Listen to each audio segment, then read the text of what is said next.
Did you know there's a retreat center in the Caribbean where you can be injected with intravenous DMT for 2 hours? DMT is one of the strangest substances on Earth. Within seconds, people report entering an impossibly complex reality filled with alien geometry, bizarre architecture, and often intelligent entities. Then, just as you're beginning to make sense of it, you're back.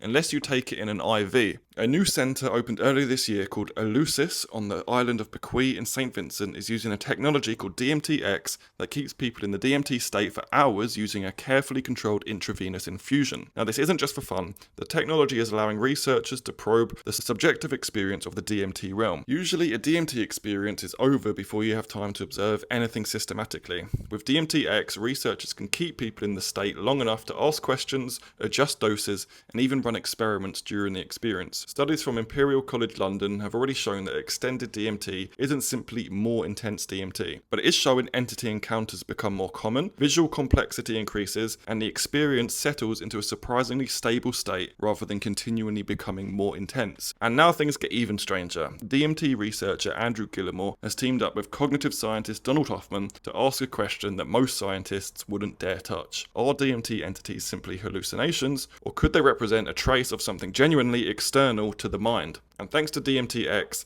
they're proposing experiments that could actually test the idea. If the entities turn out to be entirely brain-generated, we'll learn something remarkable about how the brain creates convincing social realities. And if they don't, we might be looking at one of the most extraordinary discoveries in the history of consciousness research. For decades, DMT was a fascinating mystery, and now, for the first time, we finally have the tools to investigate it scientifically. And that makes this one of the most exciting frontiers in neuroscience today. Oh, and Eleusis is open to the public, so if you fancy going to Bequia, where it's completely legal, then comment DMTX below and I'll send you the link to the screening application.